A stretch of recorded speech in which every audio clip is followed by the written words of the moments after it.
imekuwa hawataki kuwa kuhusishwa na sheria za Mungu. Na ndio maana kila mtu anataka vyenye anafanya vyenye anaona inampendeza. Lakini jua, ukifanya vyenye anaona inakupendeza, kumbuka kuna Mungu aishiye mbinguni anakutazama. Sasa ni lazima ujiamulie na ujue ya kwamba kizazi cha leo ni kizazi ambacho hakitaki sheria za Mwenyezi Mungu.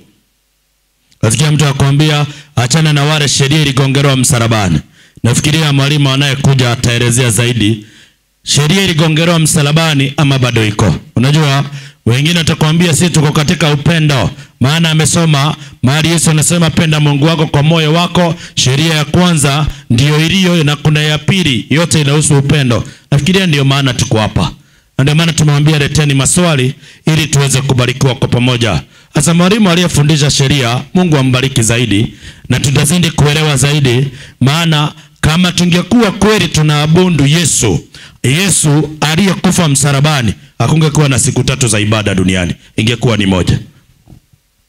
Ndio maana kuanzia hii wiki nitakuonyesha kwa Biblia Yesu ni watatu. Na kila siku ya ibada, Ijumaa, Jumamosi, Jumapili iko na Yesu wake. Sasa lazima utamani utatembea na Yesu yupi. Sasa hii wiki tumeingia wiki ya mwisho, kipindi cha lala salama. Anza kusikiza ukijiamulia na familia yako. Maana kweli Biblia iko wazi, lakini pasipo kuifuata na kuielewa nitakosa uzima wa milele. Wacha tuweze kuomba ili tuweze kuanza fundisho la leo. Na kama utakuwa na swali kuanzia kesho, fika uliza na utapata mibaraka zaidi. Itakuwa vizuri. Wacha Mungu amani awabariki, tunaomba. Baba Mungu ishiye mbinguni, jina lako litukuzwe. Wewe uliye wa upendo na uliye wa rehema, tunakuja mbele zako tukikushukuru. Tena tukilimini jina lako Kristo kwa kuwa mwema. Umetulinda, ukatuongoza, tena ukatuhifadhi. Na imekuwa ni furaha kubwa siku hii, maana Yesu umekuwa ukijidhihirisha na umekuwa ukingangania wana wako wasije wakakosa uzima wa milele. Mungu, tunapoanza fundisho la jioni ya leo, tunakulilia kwa upendo wa dhati na kwa nguvu za Roho wako. Ebu Kristo, tutumie jinsi inavyokupendeza, ukitusamehe pia dhambi zetu na ukikumbuka kila mmoja. Mtumishi wako anaposoma ujumbe huu pia naye mtumie kwa utukufu wa jina lako. Pia nami maandiko matakatifu ambayo umekusudia yaweze kusoma jioni ya leo. Yesu, kwa unyenyekevu zidi kutukumbusha na kutuelekeza kupitia Roho wako. Tukiombea pia wasikizaji, wengi wanasikiza wakiwa ndani ya nyumba, wengi wanasikiza wakiwa wamekaa kwa viti vyao, wengi wanasikiza pia kwa mtandao. Yesu, wasaidie tuweze kuelewa kabla mlango wa rehema hujafungwa. Saidia kila mmoja mkaaji wa hili eneo ambaye ameteseka kwa muda mrefu pasipo kujua njia. Yesu, unasema msiogope, nimekuja kuwaletea habari njema. Na habari njema ni ya kwamba Kristo amekufa na amefufuka, lakini hajatuacha yatima, ametuachia Roho Mtakatifu. Na kwa sababu hiyo lazima Roho atuongoze katika kweli, atuonyeshe hii ni dhambi na tuweze kushinda kabla hukumu ya Mungu ijakuja na kumaliza watu wako. Yesu, anza nasi mpaka mwisho. Jitukuze, shikilia mitambo pamoja na hali ya anga na sauti zetu, katika Yesu tumeomba na kuamini. Amen. Mathayo 24 mstari wa 14 inasemaje? Tena habari njema ya ufalme. Biblia inasema tena habari njema ya ufalme wa Yesu Kristo itahubiriwa katika ulimwengu wote. Kuna habari njema ilikuwa ihubiriwa katika duniani kote. Ushuhuda kwa mataifa yote. Inafaa ikuwe ushuhuda kwa mataifa yote. Hata swali linabaki, habari njema ya mwisho Yesu nakusudia itoke kitabu gani? Mstari wa 15. Basi Yesu anasema basi hapo mtakapoliona chukizo la uharibifu. Yesu anasema hapo mtakapoona uasi duniani, ile lona nabii Danieli. Kumbe Kristo anakusudia kitabu cha Danieli kiweze kueleweka siku za mwisho. Maana Danieli anafaa kusimama, anafaa ujumbe wake unapohubiriwa watu wakuwe na tabia kama ya Danieli, wasimamie kweli. Hebu sikiza Ezekieli mtumishi. Kitabu ni kile cha Ezekieli 14, anzia mstari ni ule wa 14. Sikiza. Yeyote atakayekombolewa lazima aamini ujumbe wa Danieli fule uweze kumtakasa, kwa sababu Yesu anatafuta watu walio na tabia ya Danieli. Hebu sikia Ezekieli 14:14 inasemaje? Wajapokuwa watu hawa watatu. Sasa Mungu anazungumzia matukio matatu katika historia ya dunia, na kama ungetamani kujua historia hizi tatu, maana zimebeba maisha ya watakatifu wa Mungu, wajapokuwa watu watu hao watatu. Inasema Nuhu, Wa kwanza ni Nuhu, Danieli, wa pili ni Danieli, Ayubu na watatu ni Ayubu. wamo ndani yake. Safi. Wangejiokoa nafsi zao wenyewe. Kumbe wokovu ni wa mtu binafsi. Ndio maana kipindi cha mwisho Mungu anatafuta watu kama Danieli, watu kama Nuhu, watu kama Ayubu, watakaoweza kusimama siku za nini? Za mwisho. Yaani inaitwa historia tatu katika dunia. Na kama ungetamani kuzijua, wewe kuja kwa Mungu, batizwa Yesu akupatie, maana hauwezi elewa Biblia. Nimesema nini mtumishi? Hauwezi elewa Biblia. Hauwezi elewa Biblia bila roho wa nani? Wa Mungu. Na roho wa Mungu anakuja kupitia ubatizo. Na uwezi elewa kwa njia nyingine. Batizwa, pokea roho ukiwa kwa imani ya nani? Ya Mungu. Ukikubali imani ya Mungu, Mungu anafanya nini kwa maisha yako? Yohana 6:45. Inasema Yohana 6:45 inasemaje? 6:45. Sikia. Biblia takatifu inasema imeandikwa katika manabii. Imeandikwa katika manabii. Na wote watakuwa wamefundishwa na Mungu. Kumbe ili niweze kuelewa Biblia na niweze kufahamu kweli ya Mungu, ili niache dhambi, lazima nikuwe na roho wa nani? Wa Mungu. Ndio Mungu anifundishe. Na kupata roho ni kubatizwa mtumishi. Sio kurudia maneno, atirudia maneno nyuma yangu. Nimeokoka, hapana. Batizwa. Kubali Yesu, ufanye nini? Batizwe. Sikiza sasa pole pole. Nataka tukuzie fundisho kidogo jioni ya leo. Bali tuliachia Danieli 2:1. Mungu alipiga marufuku watu kuendea waganga. Maana jana tuliona waganga kazi kubwa wanafanya, na nimeshinda hata leo kanisani. Watu wamedanganywa kwa kudhani ya kwamba hawa wachungaji wana roho wa nani? Wa Mungu. Hebu sikiza kidogo. Danieli anasema waganga walishindwa. Danieli 2:10 sikia. Inasema Danieli 2:10. Safi. Inasema Wakaridayo wakajibu mbele ya mfalme.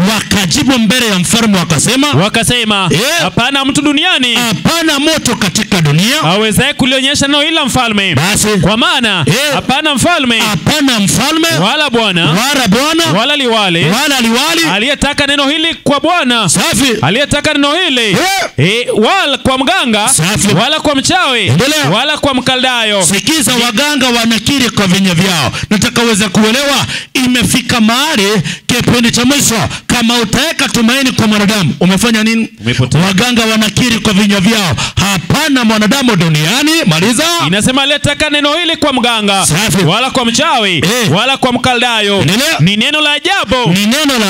Hili analotaka mfalme. Safi. Wala hapana mwingine awezaye kumwonyesha mfalme neno hilo. Safi. Ila miungu wasio na kikao pamoja na wenye mwili. Waganga wakakiri. Ikifika ni masuala ya kiroho ya kukomboa mwanadamu, uliza Mungu, achana na mwanadamu.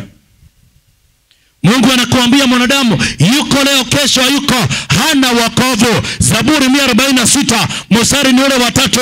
Zaburi 146:3 inasema mwanadamu hana wokovu, aliye na wokovu ni Kristo peke yake. Ndio maana tunaambiwa toa tumaini kwa mwanadamu. Soma andika. Msiwatumainie wako wala binadamu ambaye hakuna wokovu kwake. Usiweke tumaini kwa mwanadamu ambaye hana wokovu. Wewe utaishi, utausha shamba, utauza kila kitu upelekee mwanadamu, lakini Mungu akiamua haitawezekana.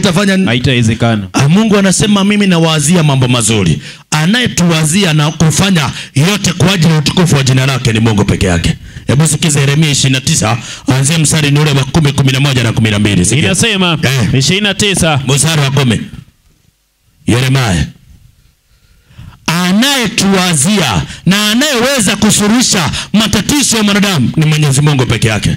Na ninataka kuonyesha tofauti kati ya waganga na watu wa nani? Wa Mungu. Tofauti kati ya watu wa Mungu na tofauti kati ya watu ambao wamejificha kwa jina la nani? La Mungu. Sikia ndiko anasema. Inasema maana nayajua mawazo nayowazia ninyi. Mungu anasema anajua mawazo anayetuwazia sisi. Asema Bwana, ni mawazo ya amani. Sasa anayeweza kutupatia amani katika maisha isuruhishe. Mungu anasema anaweza tupatia amani. Inasema wala si ya mabaya. Safi. Kuwapa ninyi tumaini siku zenu za mwisho. Sasa tukitamani tumaini katika siku za mwisho, tumaini ni kwa nani? Kwa Mungu. Kwa Yesu Kristo peke yake. Leo tumeweka tumaini kwa wachungaji. Ndio maana hata leo mchana kuna watu wamekuwa kanisani wameng'ang'ana eti Yesu lazima utusaidie kupitia mhubiri. Hapana, weka tumaini kwa Yesu. Angalia, waganga wakakiri haiwezekani.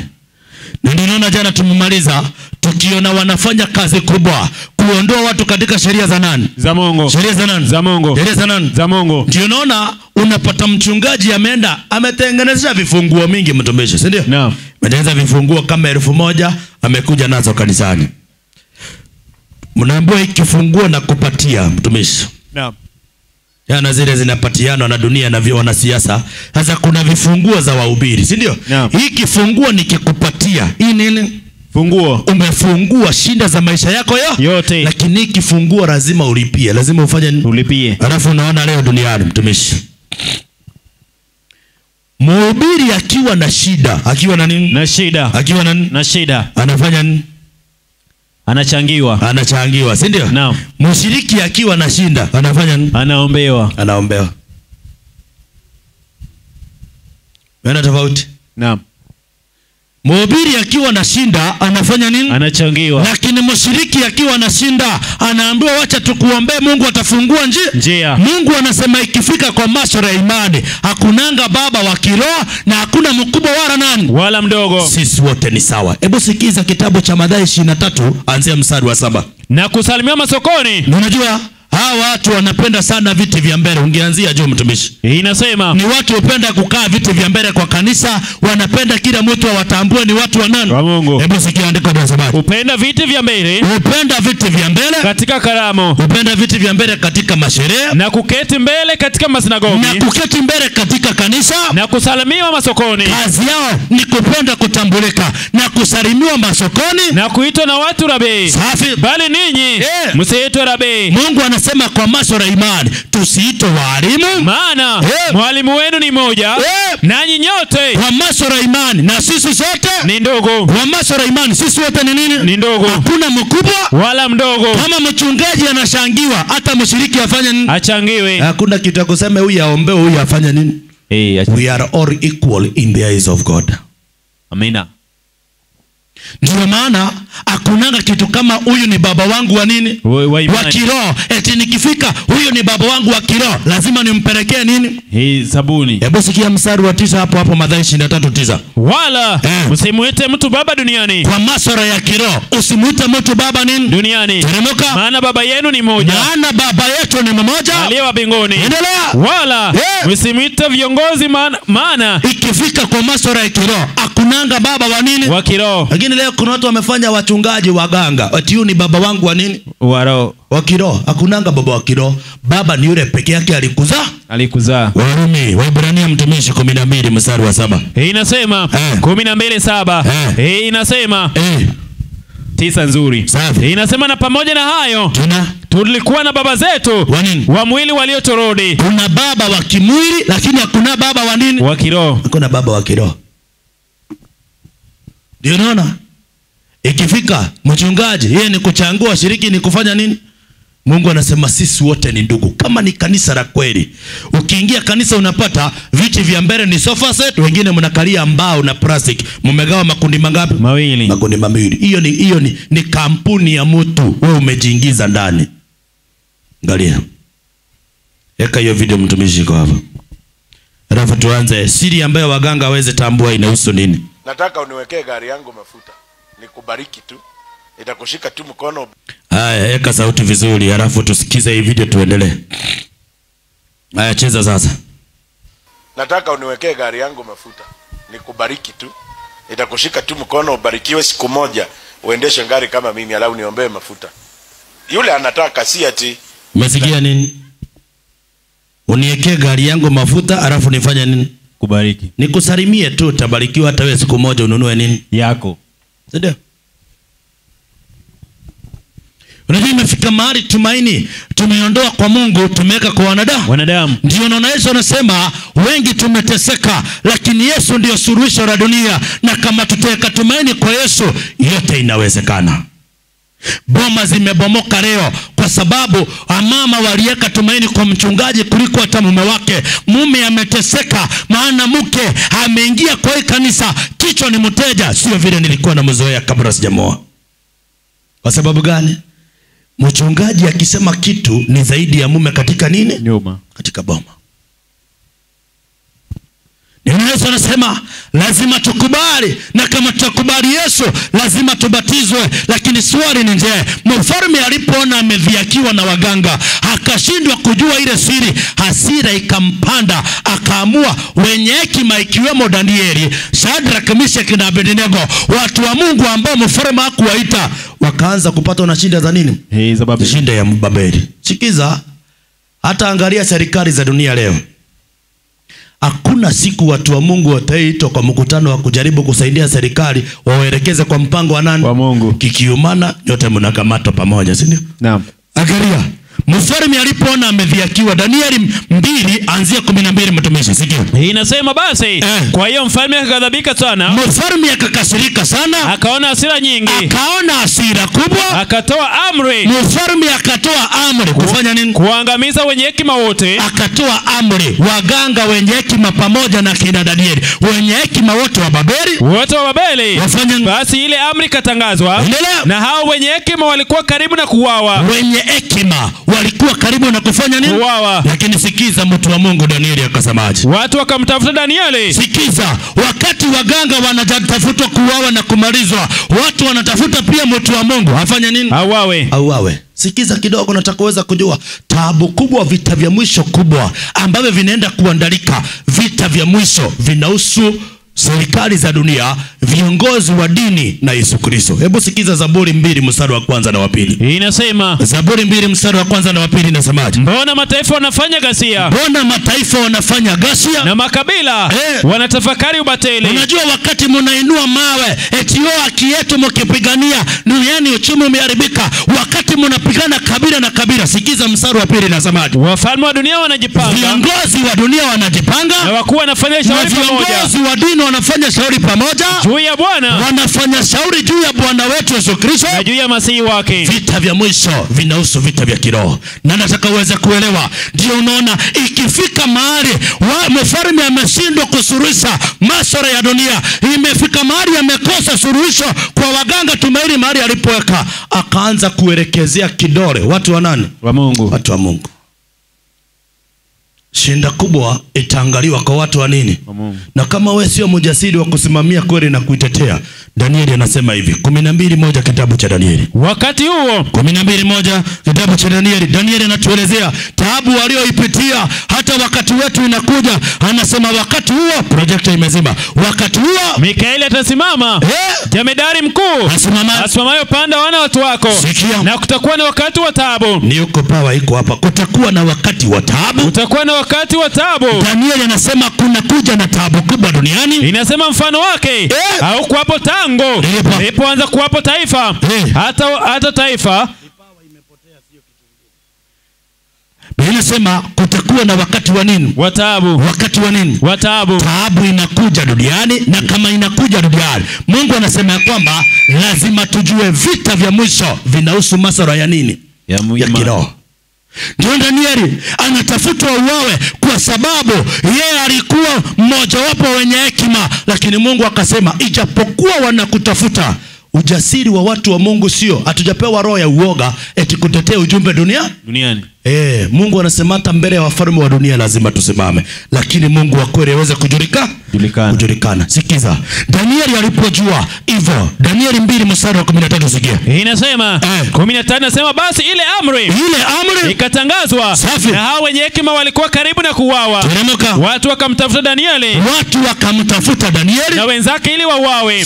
Ndipo Danieli kwa busara, kwa hekima na habari akamjibu Arioko, akamjibu yule kiongozi wa wanajeshi aliyoko hivi, akida walinzi wa falme aliyekuwa ametoka ili kuwaua wenye hekima wa Babeli. Alijibu akamwambia Arioko, akida walinzi wa mfalme, akinda wa walinzi wa nini? Wa mfalme. Yaani Arioko anaambia Arioko, mbona? Inasema mbona amri hii ya mfalme ina ukali namna hii? Akaweza kuelewa hata katika kifo mtu wa Mungu ako tayari kutetea kweli. Danieli anauliza mwanajeshi huyu Arioko, maana Arioko aliona tabia ya Danieli sio ako na roho ya Mungu ya kawaida. Mungu amekuwa akitembea naye. Sasa anamuuliza mkuu wa wanajeshi, umetumwa kuniua, lakini mbona mfalme ako na ukali namna hii na hajaniita mimi? Akamwambia naomba nipatie tu ruhusa. Hii siri ambayo waganga wameshindwa kuambia mfalme, ni ruhusu nizungumze na mfalme. Nizungumze na nani? Mfalme. Nizungumze na nani? Mfalme. Hebu angalia, Danieli anaomba ruhusa. Hebu soma Danieli, endelea na andiko.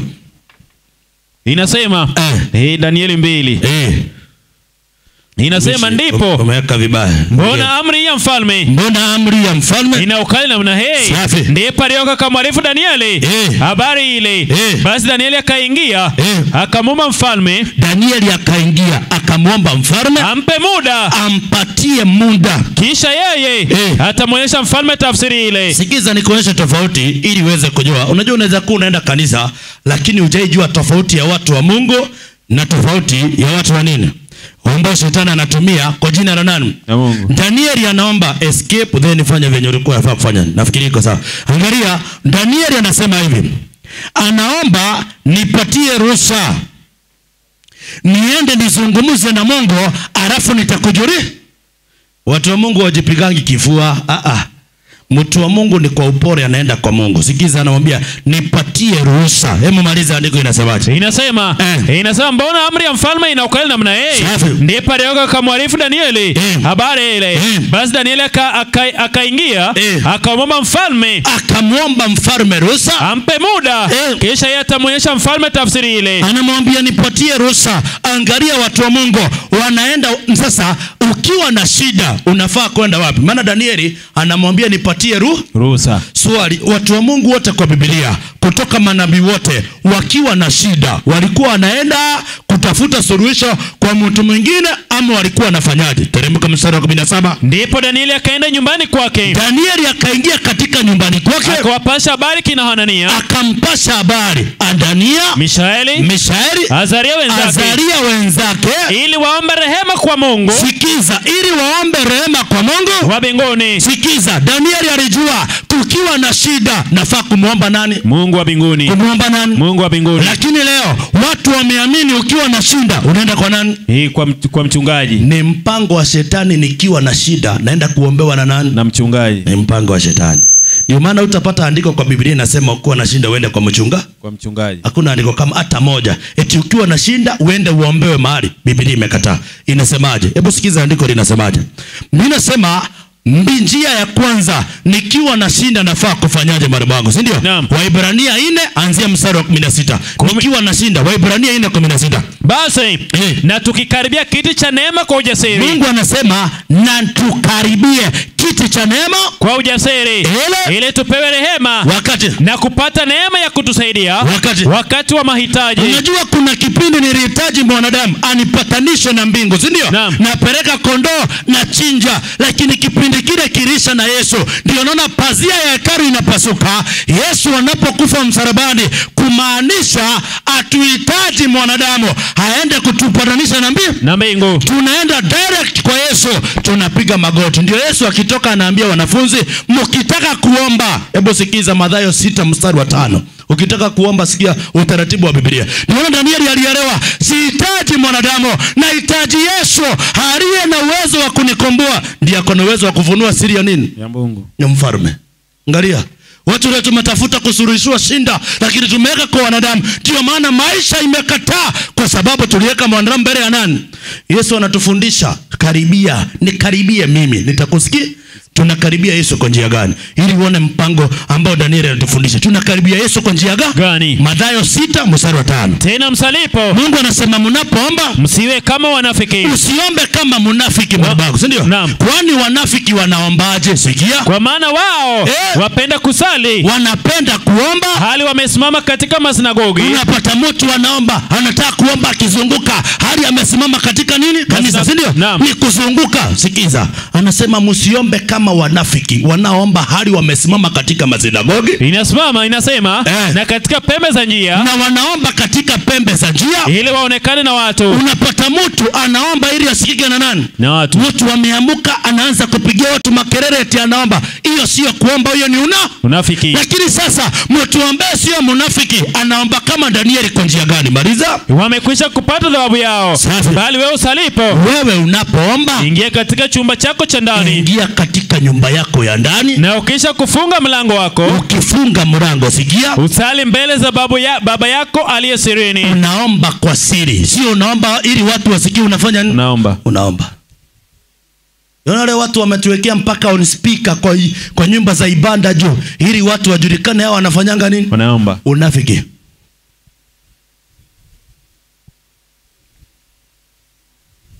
Ndio Danieli akaelewa, kama nitajua siri za Mungu lazima nimulilie personally, mimi binafsi nikuje kwa magoti nimuombe Mungu, lazima nijue. Biblia inasemaje? Danieli 2:17 sikia. Inasema ndipo Danieli akaenda nyumbani kwake, akawapasha habari kina Hanania, Mishaeli na Azaria, ili waombe rehema kwa Mungu wa mbinguni. Kwa habari ya siri hiyo, ili kwamba Danieli na wenzake wasiangamizwe pamoja na wenye hekima wa Babeli. Sasa kumbe Danieli anaomba hata waganga wasifanye nini? Wasiwawe. Wasifanye nini? Wasiwawe. Wewe ukiomba unaombeanga adui yako. Kuna watu wanaomba, Mungu naomba tafadhali ule adui muue, si ndio? Naam. Kuna mahali tulienda, mzungu akatuambia mtumishi. Mzungu akasema after tumeweka on speaker na vyombo tunahubiri kwa kiwanja mahali kama hapa, mzungu akakuja na gari mara moja huwa akasimamisha, akauliza nani amewapatia ruhusa ya kuhubiri hapa? Tukamwambia kila barua iko police station, na ukitaka barua ya Neema enda kwa Neema utapata. Akamuuliza kwa nini unatuuliza hivyo? Akatuambia mnapigia mbwa zangu kelele.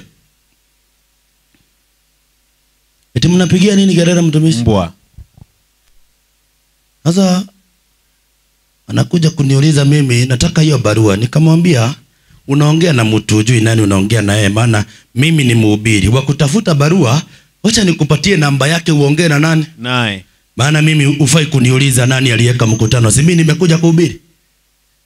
Ndio unaona kipindi cha mwisho shetani anang'ang'ana, lakini nataka uweze kujua shetani mpango mkubwa ni kuondoa tu kwa mpango wa nani? Wa Mungu. Mpango wa nani? Wa Mungu. Mpango wa Mungu. Ndio na Mungu anasema ukiwa na shinda, ukiwa na nini? Na shida, omba. Ukiwa na shinda fanya nini? Omba. Haijasema uende ukaomba, ufanye nini? Uombe.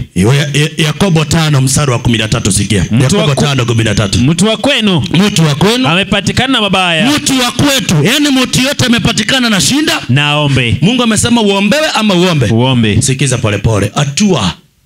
Na nataka uweze kuona itafika mahali, sio wewe ikifika. Kuna mahali itafika uwezi omba pale bwangu. Mfano ukiwa kwa kitanda ya hospitali, si ndio? Inabidi mtu akuje kuombea, si ndio? Lakini sikiza, Mungu anasema ukiwa na shinda fanya nini? Omba. Safi. Inasema mtu wa kwenu amepatikana mabaya, na ombe. Ana moyo wa kuchangamka. Akiomba asikia amepata nguvu, amechangamuka. Na imbe zaburi. Imba nyimbo za sifa. Mtu wa kwenu amekuwa hawezi. Lakini ikifika mahali umelemewa, na waite wazee wa kanisa. Unaita wazee wa nini? Wa kanisa. Wazee wa nini? Wa kanisa. Wafanya nini? Nao wamuombe. Wakuje wafanya nini? Waombe. Imesema wewe ujipeleke ama wakuje? Wakuje. Angalia mpango shetani ameleta. Lazima watu, unapata watu wamepanda gari, wamelipa mpaka gari Kerugoya, wengine wametoka huko Meru, wengine wametoka huko Bomet, wote wanakuja kuona nabii wa nani? Nabii. Na niona hao manabii ni wakora, anakujengea mpaka nyumba ya kukuhost maribangu, si ndio? Ya kulala. Unakuja unalipa pale, unaambiwa utapatana na mhubiri baada ya siku 3. Na nyumba amekupatia ni yake amejenga, unalipa kila siku 2,500. Na halafu umelipa appointment ya kuonana na mtu wa Mungu shilingi 1000 ngapi? 10,000. Hoteli bado ni yake. Yesu anasema na tukaribie kiti cha neema. Kwa nini? Kwa ujasiri. Hiyo ndio Danieli alielewa, akamkaribia Mungu. Biblia inasema usiku ule Mungu akamfunulia kweli ya nani? Ya Mungu. Ukiona unateseka na unasumbuliwa, kama wewe ni mcha Mungu wa kweli na unatafuta kweli Mwenyezi Mungu, jifundishe kupiga magoti, mulilie Mungu, atajifunua kwako. Hiyo ndio njia. Acha kujifundisha kuweka tumaini kwa mhubiri. Eti mhubiri asiposema siwezi fanya nini? Fanya. Biblia inasema tunaongozwa na mwongozo wa neno la nani? La Mungu. Atuongozwe na neno la mhubiri. Sikiza polepole. Danieli akasemaje? Danieli 2:19 sikia. Inasema ndipo Danieli alipofunuliwa siri hiyo. Danieli akafunuliwa ile siri katika njozi ya usiku. Katika njozi ya nini? Ya usiku. Danieli akafunuliwa siri. Maana Mungu anasema siri zake atafunulia watu wa nani? Watu wake. Ndio unaona mpaka wale umekaa kanisa kanisani miaka yako yote hujaisikia kitabu cha nini? Cha Danieli. Wanakuambia kitasoma wapi? Mbinguni. Ni kwa sababu mhubiri mwenyewe hawezi jua siri za nani? Za Mungu. Maana hana uhusiano na nani? Na Mungu. Hebu angalia, Danieli akafunuliwa.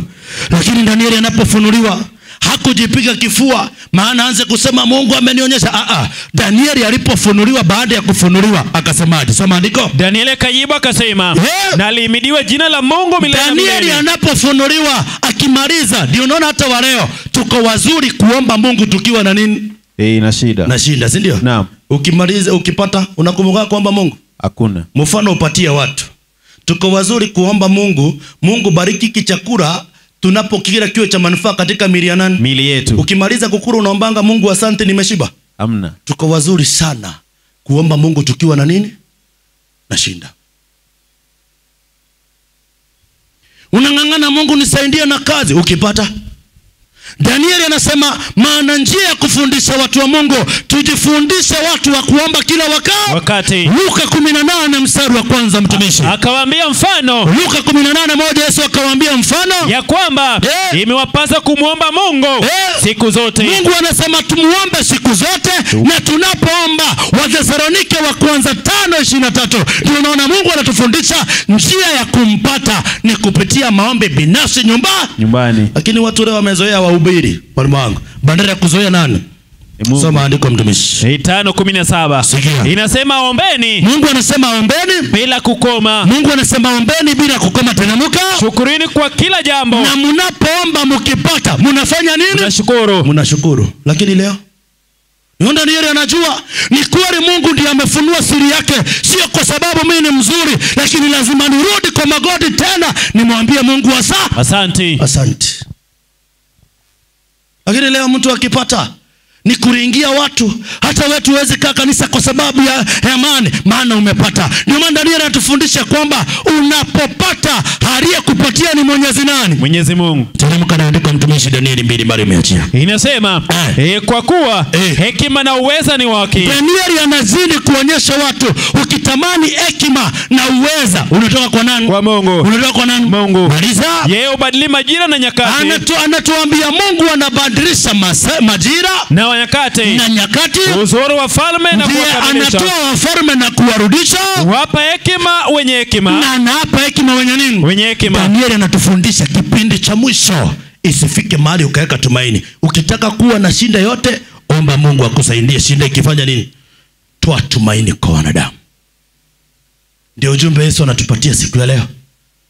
Maana wengi tunaposikia ujumbe wa Mungu, toa tumaini, wewe unaanza kusema huyu ni mchungaji wangu. Hapana, hasikuwe ni mchungaji wangu. Huyo ni mtumishi tu. Wacha Yesu akuwe ni wangu, na wangu peke yangu na familia yangu. Bandara ya mchungaji. Na Danieli alipoelewa, akatoka polepole, akaenda kwa mfalme akamwambia, hebu sikiza Danieli 2 mstari wa 26 inasemaje? 26 inasema, mfalme akajibu akamwambia Danieli alipoingia kwa mfalme pia alikuwa na shaka kama Danieli ataweza kumfunulia. Mfalme akajibu akamwambia Danieli aliyekuwa akiitwa Belshaza, je, waweza kunijulisha ile ndoto niliyoiona na tafsiri yake? Unajua mfalme anajaribu Danieli, anamuuliza, unaweza kunijibu ile ndoto niliyoiota? Maana najua waganga wameshindwa. Unajua mfalme anataka kusikia wajibu wa Danieli, si ndio? Lakini Danieli alisemaje? Hebu sikiza. Danieli akajibu mbele ya mfalme akasema, Danieli akaambia mfalme hivi, ile siri uliyouliza mfalme, ile siri mfalme uliyouliza, wenye hekima hawezi kukufunulia mfalme. Wenye hekima, walio na hekima yao hawezi kufanya nini? Kumfunulia mfalme.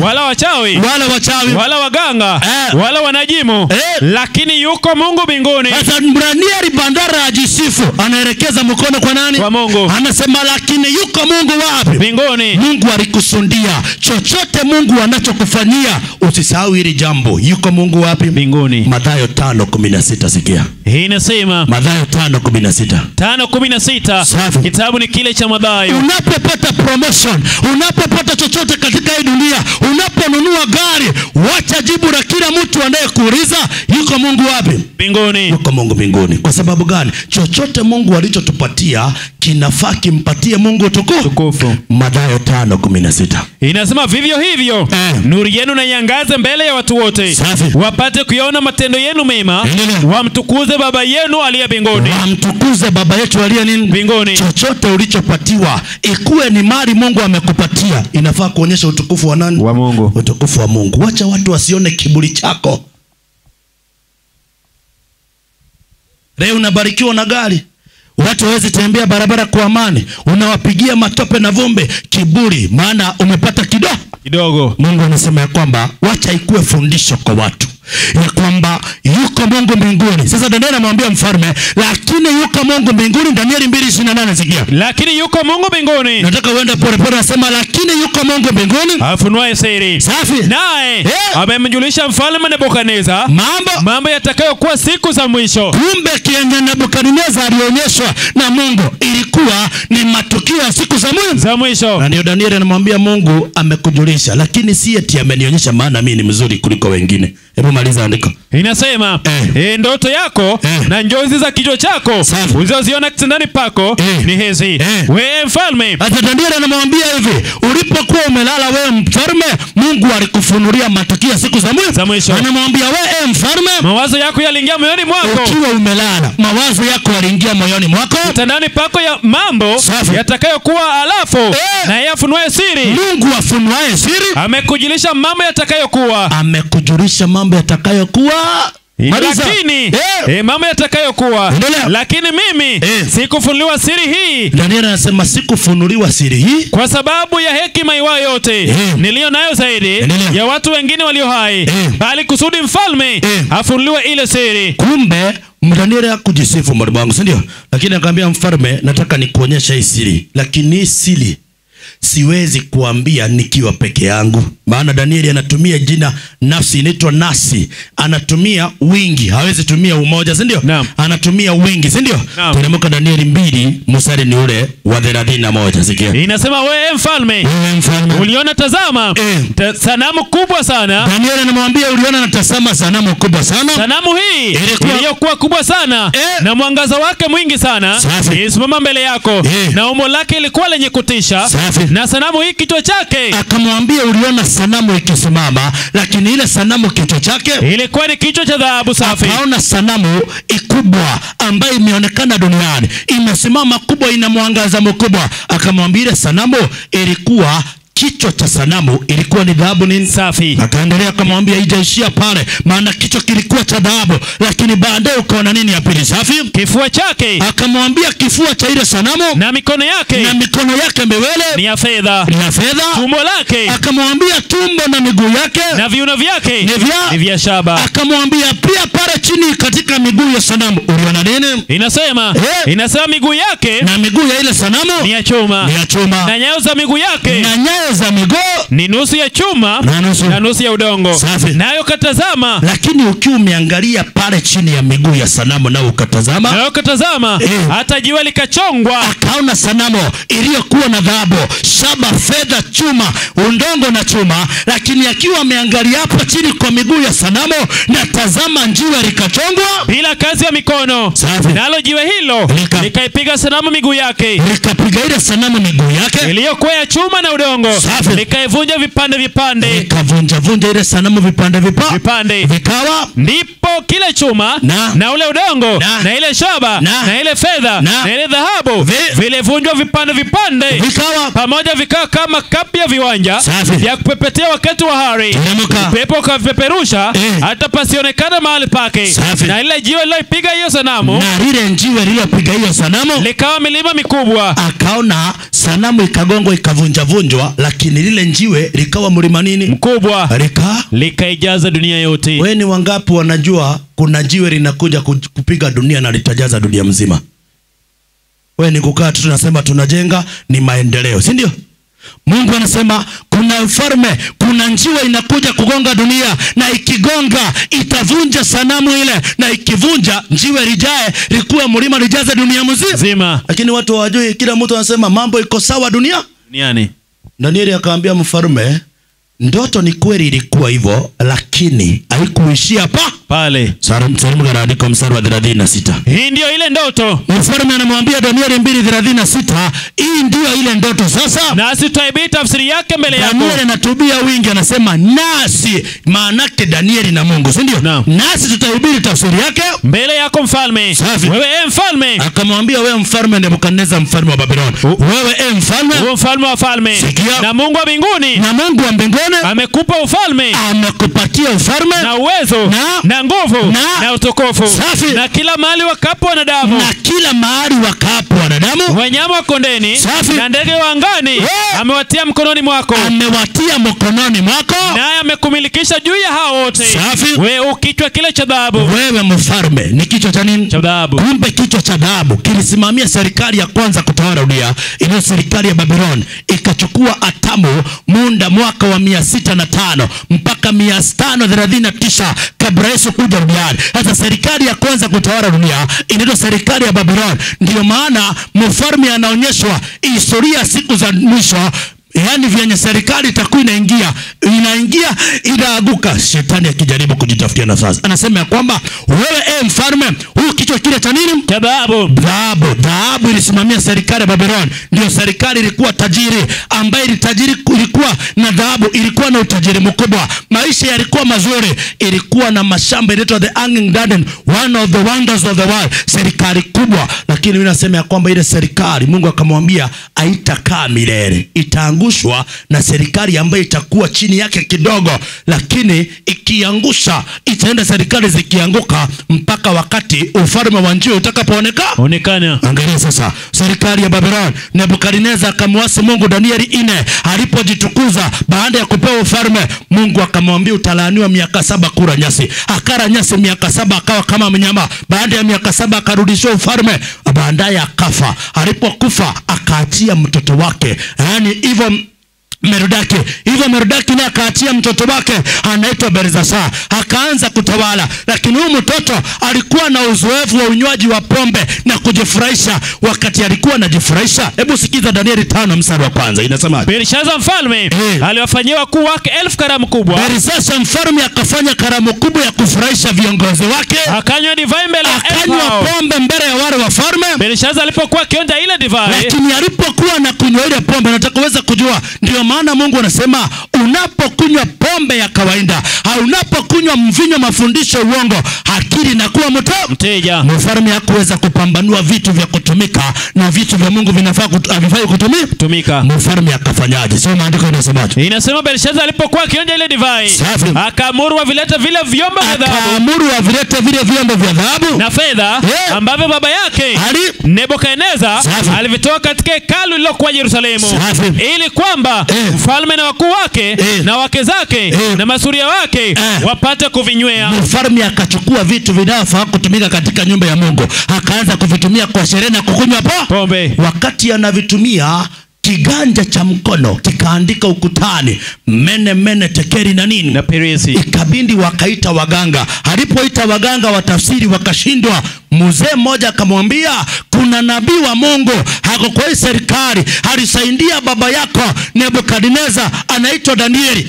Danieli alipoitwa, mfalme akamwambia, ukiweza kunijulisha hii imeandikwa kwa ukuta ni nini, na kupatia nusu ya ufalme.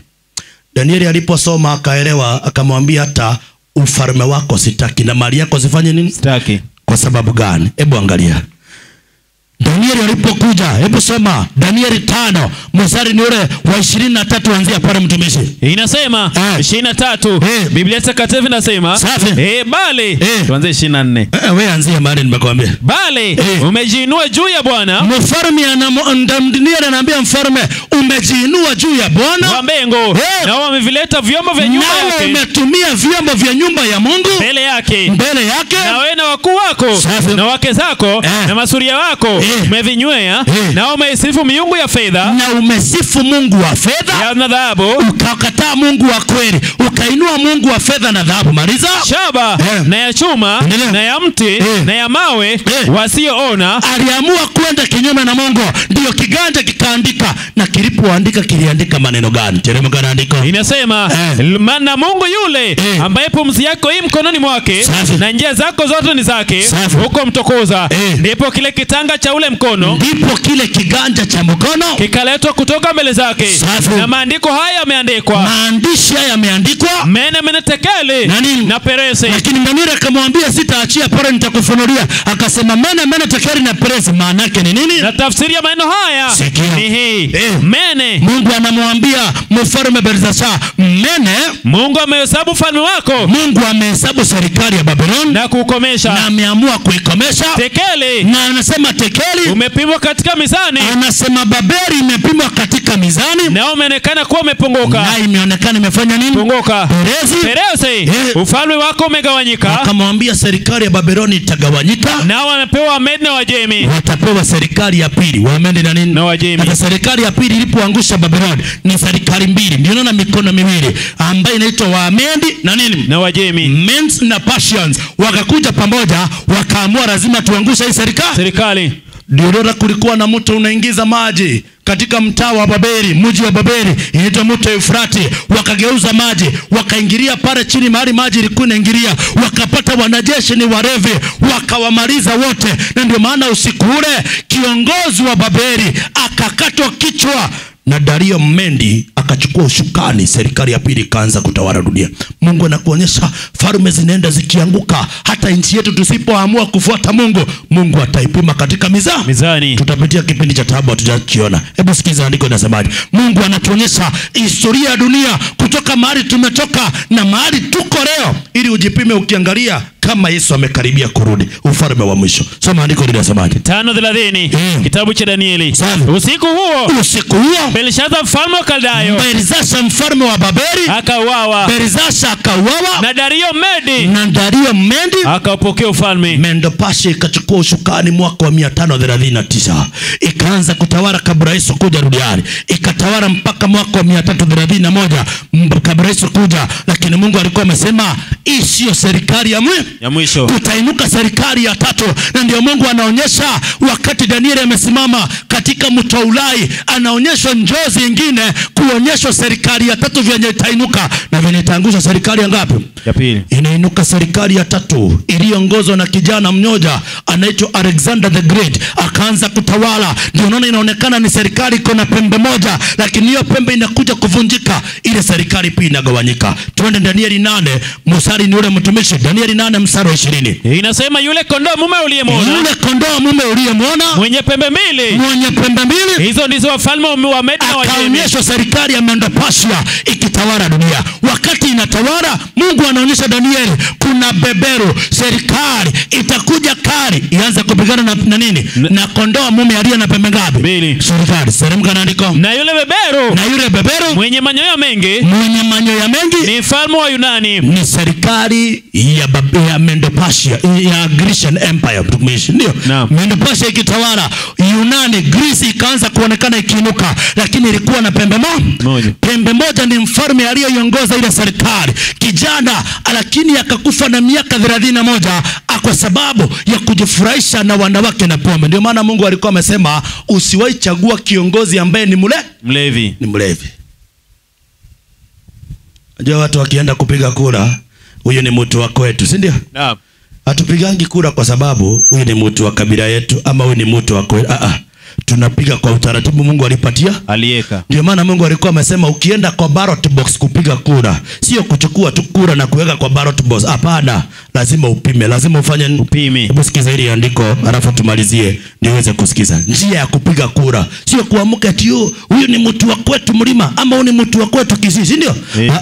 Unapima na Biblia. Kumbukumbu la Torati 17:14. Utakapokwisha kuingia katika nchi. Kumbukumbu la Torati 17:14 inasema utakapokwisha kuingia katika nchi akupaye Bwana Mungu wako, ukaimiliki na kukaa humo. Wakati utaingia nchi, ni wana wa Israeli unaambiwa nchi yote unaingia, lakini ukiingia pale maliza. Unayo utakaposema, wakati watu watasema nitaweka mfalme juu yangu, tutachagua mfalme juu yetu, mfalme mataifa yote yaliyo kando kando yangu, usiache kumweka yule. Mungu akasema qualification ya kwanza ya kuchagua kiongozi wa kutawala, usiache kumweka yule atakayechaguliwa na Bwana. Unaweka yule amechaguliwa na nani? Na Bwana. Sasa utajua huyu Mungu amemchagua aje, teremuka awe mfalme juu yako.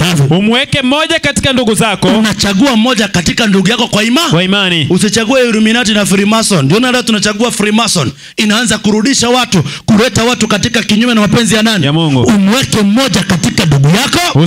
Naweza sema, usimtawaze mgeni juu yako. Usimtawaze mgeni juu yako ambaye si ndugu yako. Endelea. Ila asifanye farasi wake kwa wengi. Usichague kiongozi akiingia tu mamlakani anaanza kujirimbikizia nini? Mali. Lazima umchunguze. Ndio leo mtu anaamuka hata kabla njogoo haijawika, amekokorena anaenda kupiga nini? Kupanga laini. Kupanga laini apige nini? Kura. Sawa, soma andiko mtumishi. Ili apate kufanya farasi kwa wengi. Kwa kuwa Bwana amewaambia tangu sasa. Inasema ili asifanye farasi kwa wengi. Tena asiwarudishe watu Misri. Usichague kiongozi atarudisha watu katika njia za kishetani duniani, si ndio? Na ya nne, wala asizidishie wake. Usichague kiongozi aliye na zaidi ya mke mmoja. Unafanya kuchunguzi. Ako na wake wangapi kwanza kabla hujapiga kura? Hata kama ako na masuria. Hata kama ako na wale mpango wa kado. Unafanya calculation ya haraka. Maliza andiko. Inasema wala inasema wala asifanye fedha zake na dhahabu yake kuwa nyingi. Usichague kiongozi mkora. Mungu alikataa. Lakini leo mnapiga kura aje? Na akaongezea usichague kiongozi mlevi. Mithali 30 mtumishi. Anzia 31 mstari wa kwanza. Inasema 31:1 inasemaje? Maneno ya mfalme Lemueli. Maneno ya mfalme Lemueli. Mausia aliyofundishwa na mama yake. Ni nini mwanangu? Tena ni nini? Mwana wa tumbo langu? Tena ni nini mwana wa nadhiri zangu? Usiwape wanawake nguvu zako. Mungu akasema mfalme asiwape wanawake nguvu za nani? Zake. Ndio maana usichague kiongozi anapatikana na wanawake kila mahali ili uingie. Hata sio lazima akuwe ni kiongozi wa serikali barabara, si ndio? Hata wengine leo mtu akienda kutafuta kazi anataka kulala na msichana wa mtu ndiye ampatie nini? Kazi. Jichunguze sana. Maliza andiko mtumishi. Usiwape wanawake nguvu zako, wala moyo wako usiwape wale wauribio wafalme. Lemueli. Mungu anasema Lemueli, kunywa mvinyo, kunywa pombe hakufai wafalme. Mungu akasema mfaru usichague kiongozi ambaye ni mlevi. Lakini nani mnachagua?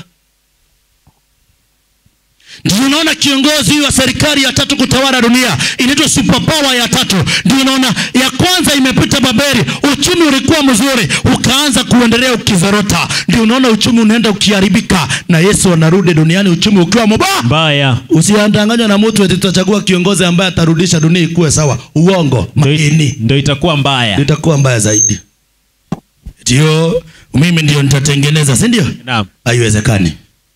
Inaitwa mfumo wa the new world order.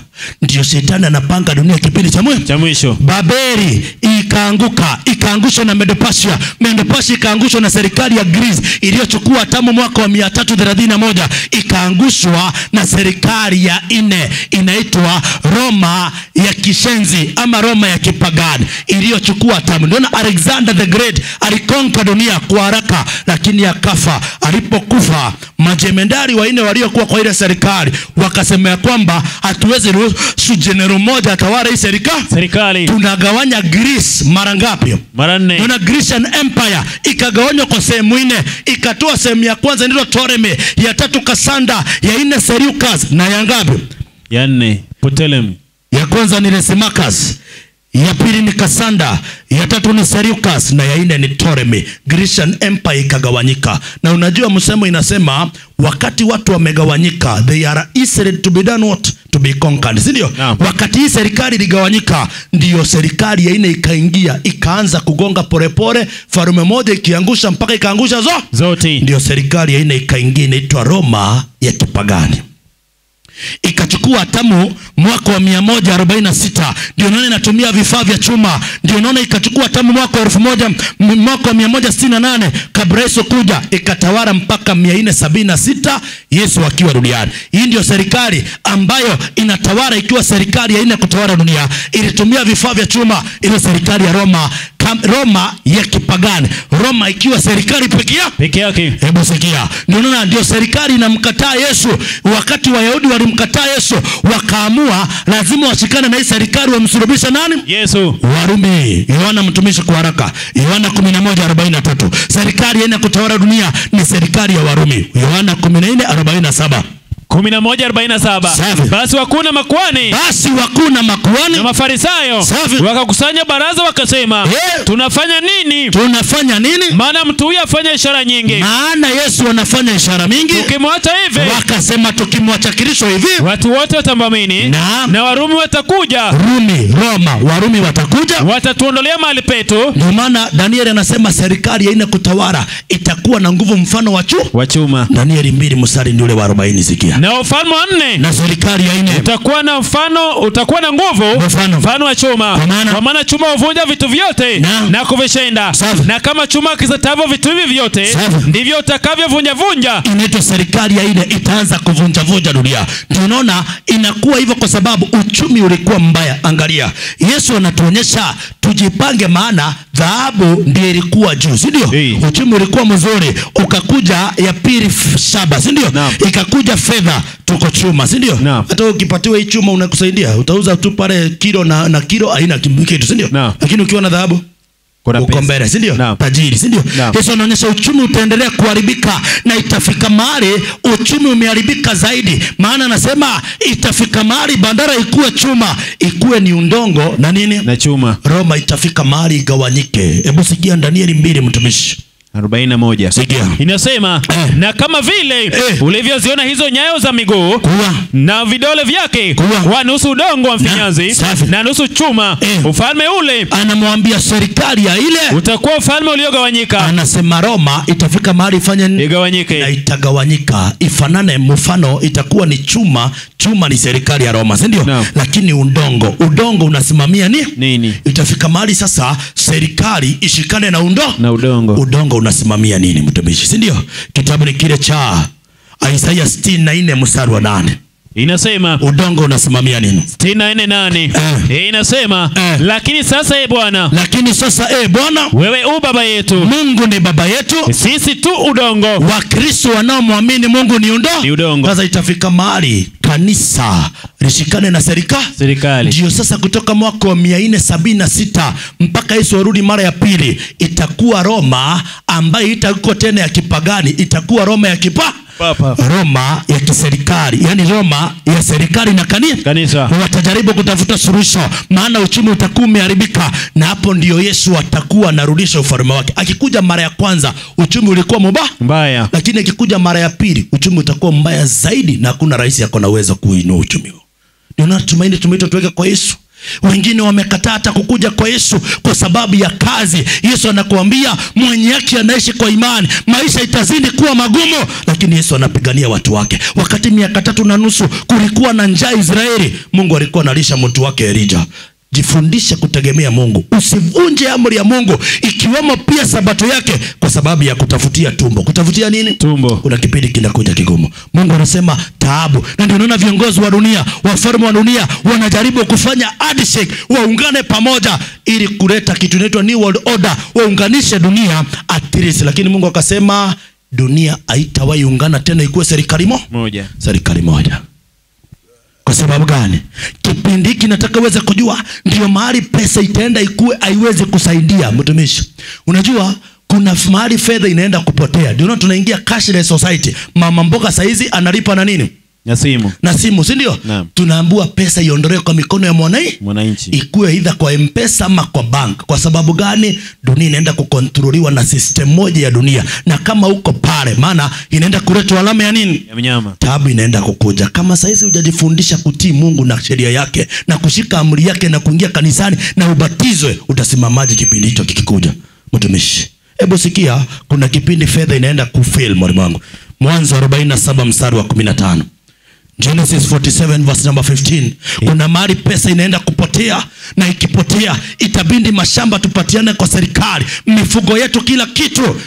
Lakini tuanze kuletwa mjini, tukae kwa nyumba zimejengwa na serikali. Hiyo ni Mwanzo 47 mstari wa 20. Enda usome nyumbani. Ujue ya kwamba mpango wa shetani ni tukue mahali moja, tukue control, lakini mpango wa Mungu ni ni tuanze kumtegemea kwa imani. Soma andiko linasemaje? Inasema fedha zote zilipokwisha katika nchi ya Misri. Fedha zote zilipokwisha katika nchi ya Misri na katika nchi ya Kanaani, wa Misri wote walimjia Yusufu. Mungu anasema fedha zitakwisha venye zilikwisha wakati ule kwa watu wa Kanaani, watu wa Mungu na hata watu wa dunia. Niona leo maisha ni magumu. Yesu anakuambia tujifundishe kumtegemea nani? Mungu. Maana uchumi unaendelea.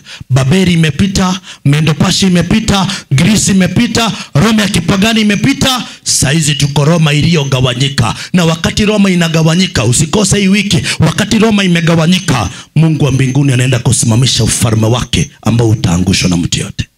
Na huo ndio ufalme Yesu angetamani ukue ndani yake. Kwa sababu gani? Unaweza tafuta pesa, ni ukiangalia leo mtu ni watchman usiku, mchana anafanya kwa supermarket akitafuta, hana muda hata wakuja kupumzika, aingie kwa ibada ya Mungu, hatafuta uhusiano na Mungu. Mtu ni kazi 24/7. Ana uhusiano na nani? Na Mungu. Sikiza ninakwambia kuna siku pesa itakusaidia. Ezekieli 7:19. Inasema Ezekieli 7:19 inasema. 7:19. Kitabu cha Ezekieli. Watatupa fedha yao. Kipindi hicho watatupa fedha yao katika njia kuu za miji. Katika njia kuu za miji. Na dhahabu yao itakuwa kama kitu cha najisi. Safi. Fedha yao na dhahabu yao hazitaweza kuokoa. Fedha iweze kukuokoa siku ya ghadhabu ya Bwana. Pesa iweze kukuokoa. Hasira ya Mungu inaenda kuwaka duniani. Swali linabaki, umejiandaa kupatana na Yesu? Wewe unayekaa duniani tu. Mtu wote anajua ufai kuvunja sabato ya Mungu. Mtu anaelewa, lakini saa 2 imefika, umefungua kazi na ibada imeanza. Uko kwa barabara kwa jam, bandara ya kuwa unatangaza na kuanza kufungua sabato, umeharibu kweli ya nani? Ya Mungu. Ya Mwenyezi Mungu. Kesi inatungoja katika viti vya nini? Vya enzi. Yesu akituangalia anatafuta waaminifu wa kweli.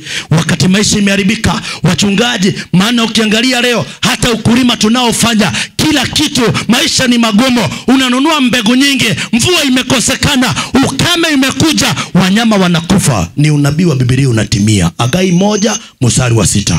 Hagai 1:6 inasema, mmepanda mbegu nyingi. Leo watu wanapanda mbegu nyingi kwa mashamba, mkavuna kidogo. Mnavuna kidogo. Mnakula. Watu wanakula chakula lakini hamshibi. Sikia. Mnakunywa lakini hamkujazwa na vinywaji. Ukiangalia leo hata wanaouza ni wakora marubangu, ndio? Wengi wanapiga mikebe, wengi ukiangalia. Ndio ukienda kwa vibanda mtumishi, sio makosa, sio nini? Sio makosa. Lakini hata yeye anayeuza anatafuta profit. Anatafuta profit. Ndio ukiangalia boga inakuanga na maji 24/7. Wewe unatoka kazi, mko kwa nyumba watu 5, si ndio? Nakuja nawaambia tupimie mboga ya watu 5. Anakuwekea mboga ile njuara, ile urubag, si ndio? Maana anajua ukipiga hivi kwa barabara ukitembea, maji yote itakuwa imefanya nini? Imeisha. Unaenda kwa nyumba unatoanisha mboga, unatoanisha, halafu unaiweka kwa mjiko, ukipika inatoa ngumi ngapi? Ngumi 1. Na mko watu wangapi? 5. Mko watu 5. Maisha ni magumu. Lakini Yesu bado yuko. Kwa wanao mtegemea. Ni Yesu anasema mnakula lakini hamshibi, mnakunywa lakini hamtosheleshwi. Maliza. Inasema mnajivika nguo. Ndio unaona hata magonjwa imeharibika, hata nguo zinazovaliwa kipindi cha mwisho mbalibangu, si ndio? Mnavaa nguo lakini hapana unaye moto. Hata nguo zinavaliwa hauwezi pata joto. Angalia kipindi cha mwisho, kuzorota kwa tabia, maisha imeharibika. Lakini anasema hivi karibuni, wakati ufalme huu unatawala wa mwisho, Yesu analeta ufalme wake. Swali, kuzorota kwa tabia, kuharibika kwa maisha, haimaanishi Yesu atafanya nini? Yesu atarudi. Ukuwe tayari usikuwe tayari, Yesu anarudi. Swali linabaki, akisimamisha ufalme utakuwa upande gani? Angalia dunia tunayoishi. Ndio unaona leo maisha watu wanaishi ni double standard. Ndio Yesu anasema katika siku za wafalme gani?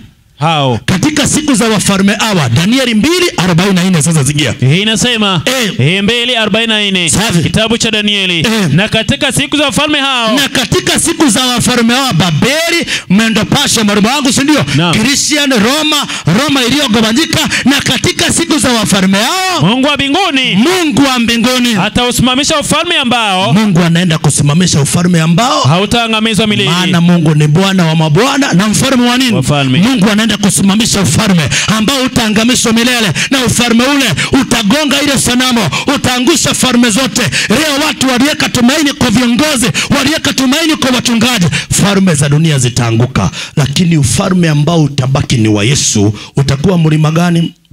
Mkubwa. Anasema niite ufalme wa njiwe.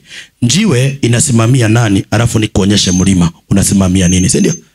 Unajua njiwe inasimamia Yesu, si ndio? Naam. Hebu soma kitabu ni kile cha Zaburi mtumishi 89:11 ama ni 84:11. Nafikiri umefika huko kwa haraka. Sikiza, ufalme wa njiwe ni ufalme wa Yesu. Na kama sitakubali kuanguka kwa ufalme huu wa Yesu kabla arudishe ufalme, saizi ni wakati wa kujiandaa. Kama sitakubali kuanguka, nivunjavunjwe, nitengenezwe mahali kuna kasoro, Yesu akikuja atanimaliza. Hebu sikiza hilo andiko. Tumishi. Kwa kuwa Bwana Mungu ni jua na ngao. Mungu ni jua na ngao. Bwana atatoa neema na utukufu.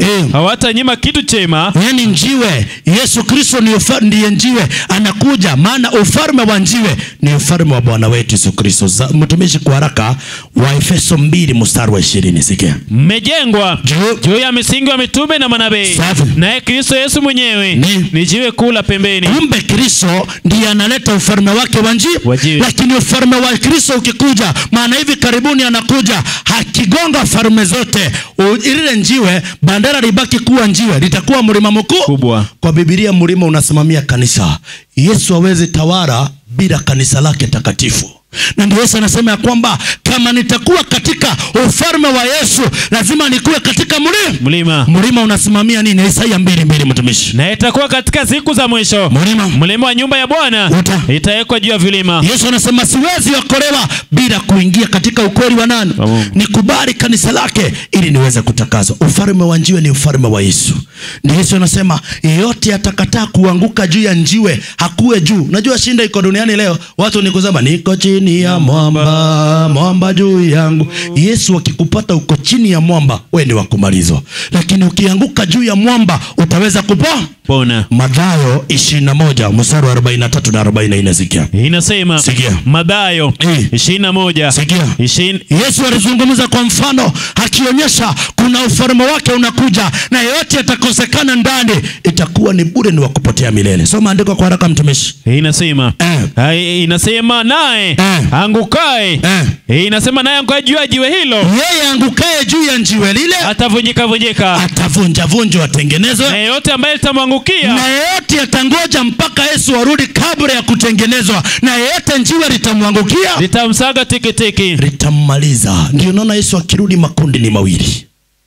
Yesu akirudi ufalme wake wa milele, unaporudi ufalme wa njiwe. Yesu akirudisha ufalme, makundi ni mangapi? Mawili. Makundi ni mawili. Ufunuo 6 mstari ni ule wa 15. Kikundi cha kwanza ni wale watu vichwa ngumu, wameapiwa ukweli, wamepuuzilia. Yesu akirudi makundi ni mangapi? Swali linabaki, utakuwa upande gani? Ufunuo 6 mstari wa 15 mpaka 17. Ni wafalme wa dunia na wafalme wa dunia na wakuu, wafalme wa dunia wakuu na majemedari na matajiri wenye nguvu, kila mtumwa na muungwana wakajificha katika pango na chini ya miamba ya milima, wakiambia milima na miamba tuangukie. Hiyo ndio wakati utatafuta kifo, lakini kifo imekukataa. Utatafuta kufa, usimuone Kristo, kwa sababu wakati ulikuwa na nafasi ulipuuzilia. Kifo inakukataa, maana kifo itakuwa imenyima nguvu. Kikundi cha kwanza kitakuwa kinamtoroka Yesu, lakini wakati wanatoroka, maana dunia itakuwa giza, hakutakuwa na jua wala mwezi. Dunia ikiwa imejaa giza, kunaonekana nuru inakuja, kawingu kadogo, nuru ya Yesu ikikuja, wakati mwangaza unaonekana. Hao wakitoroka, kikundi cha pili kinawaambia njooni. Huyu ni Yesu tuliyewahubiria mkapuuzilia. Huyo ndio mfalme wetu. Isaya 25 mstari wa 9. Sikia. Inasema 25:9. Isaya. Katika siku hiyo, siku watasema tazama, huyu ndiye Mungu wetu. Hiyo ndio wapendo waliokubali kweli. Watasema huyu ndiye Bwana wetu, ndiye tuliyemngoja tusaidie. Ndio Kristo tuliye mmoja afanya nini? Kikundi cha kwanza kinakimbia, chingine kinasema huyu ndiye Yesu tuliyemngoja afanya nini? Ufalme wa mwisho mwisho ni wa Yesu Kristo. Lakini tumefika pale chini wa vidole, hapa tuko kwa miguu. Hivi karibuni Yesu amekaribia kurudi. Anasema kwamba Amosi 4:12. Yesu anasema kila mtu hajiweke tayari, kuweni na akili, dunia inaisha, ufalme zinaisha, wapendwa Yesu wanarudi na atafuta kila mtu machozi, hakutakuwa na kifo, anakuja kuchukua walio wake. Lakini sikiza venye Biblia inasema, Amosi 4:12. Basi nitakutenda hivi, Israeli, na kwa sababu nitakutenda hivi, Mungu anasema na kwa sababu nitafanyia hii matukio yote katika dunia, ujiweke tayari. Mungu anasema jiweke tayari kuonana na Mungu wako. Ujiweke tayari kuonana na nani? Na Mungu wako. Kila mtu binafsi ajiweke tayari kuonana na nani? Na Mungu. Unajua wakati wa Nuhu watu walionywa, wakaambua kujeni, ni unaona Yesu akirudi malaika watachukua waliokufa wafufuliwe, watoto wakipelekwa kwa wazazi wao, malaika watafanya kazi ya kuharvesting, kugather wapendwa watakatifu. Wengi tukimuraki Yesu mawinguni, ndio tunaambua falme za dunia zitapita, lakini kuna ufalme wa milele unatungoja, ufalme wa Yesu Kristo. Lakini ili nikuwe pale, lazima nikubali nibatizwe, lazima nikubali kutembea katika kweli ya Yesu, nikiandalika ili niweze kurithi ufalme ule. Hebu sikiza hiki tu mpendwa. Falme za dunia zimetutesa. Mbinguni huwezi lipia kwa corruption ndio uingie mbinguni. Unakubalika tu kwa damu ya Yesu. Bora tu uliamini Yesu, ukabatizwa, ukatubu dhambi zako, ukatembea na Yesu, unaingia mbinguni bure peke yake. Hakuna kuongana mbinguni. Falme za dunia imekuwa kuongana, lakini ufalme wa Yesu ni wa bure. Yesu anatupatia bure, lakini lazima tung'ang'anie kupita katika njia nyembamba. Tuache ya dunia, tutembee na Yesu. Na ndio Yesu anakuita jioni ya leo. Wakati wa Nuhu alihubiria watu akiwaambia ingieni kwa safina, dunia itamalizwa. Wengi wakaona Nuhu kama mwende wazimu. Nuhu akang'ang'ana kuhubiria muda wa miaka 120, generation 3 akihubiria watu, wakapuuzilia. Lakini kupuuzilia kwao na kutokuingia na walioingia haikuzuia mvua isifanye nini? Nyeshi. Ukuwe tayari usikuwe tayari, haitazuia Yesu asirudi. Lakini Yesu anasema hivi, kama wakati wa Nuhu. Hebu tuende kitabu cha Petro wa kwanza 3 mtumishi. Anzia mstari ni ule wa 12. Tunaposikia kuhusu matukio ya wakati wa Nuhu, walipokuwa naambiwa waingia katika safina, tendo la kuingia katika safina lilikuwa linaashiria nini mwalimu wangu? Petro wa kwanza 3 mstari wa 12. Petro ni wa kwanza 3:12. Sikia. Inasema kwa kuwa macho ya Bwana huwaelekea wenye haki. Anzia mstari wa 10 ni nzuri. 10 inasema kwa maana atakaye kupenda maisha. Mtumishi. Petro wa kwanza 3. Nafikiria umefika pale, si ndio? Yeah.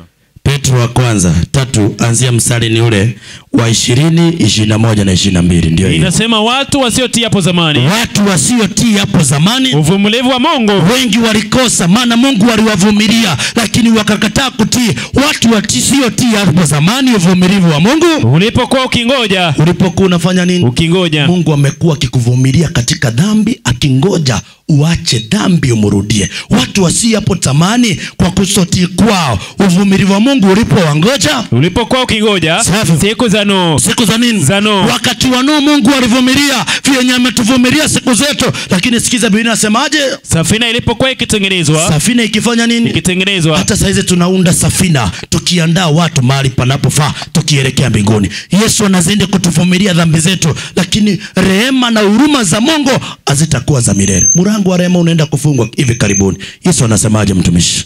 Inasema ambamo ndani yake wachache, yani watu 8. Wachache, watu 8 ndio walifanya nini? Waliokolewa. Mungu hahitaji watu wengi, anatafuta wachache watakaokubali kweli yake na kutembea naye. Maliza andiko. Mfano mambo hayo. Na mfano wa safina ni ubatizo. Mfano wa safina ni nini? Ubatizo. Mfano wa safina ni nini? Ubatizo. Maliza. Unaookoa ninyi pia siku hizi. Ubatizo unaleta wokovu siku zetu, na mfano wa safina ya mwisho ni ubatizo. Kuna watu wako pale hawajabatizwa. Kuna watu wako pale hawajampokea Yesu. Mungu amekuvumilia kwa muda mrefu, na angetamani siku ya leo, kama unasikia sauti yake, kabla Yesu hajarudisha ufalme wake, uko tayari kumjitoa kwa Yesu, utubu dhambi, uingie kwa safina kupitia ubatizo. Hebu simama na miguu yako tunapoomba jioni ya leo.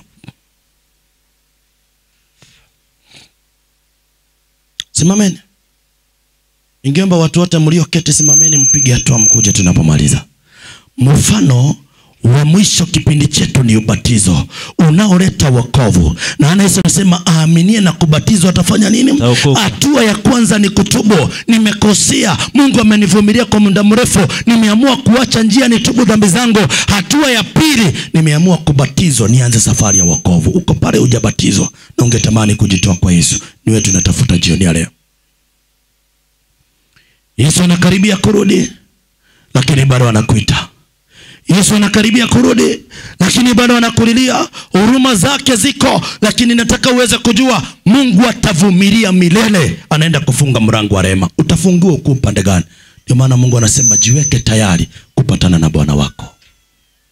Mfano wa tendo lile ni ubatizo. Kuna wengine wako hapa hatujaibatizwa, lakini tungetamani tutembee na Yesu. Wacha nione kwa ishara ya mkono ni wangapi wamebatizwa. Wamekubali tendo la kuingia kwa safina kama wakati wa Nuhu. Mkono vizuri. Nione wenye wako hapa au hujabatizwa. Uko hapa na hujapokea ubatizo. Maana mfano wa safina ni nini?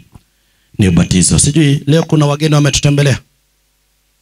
Kama wewe ni mgeni ulikuwa unapita kwa barabara ukasikia sauti, ukaamua kupita at least usikize ujumbe ukasimama. Kuna mgeni ametutembelea?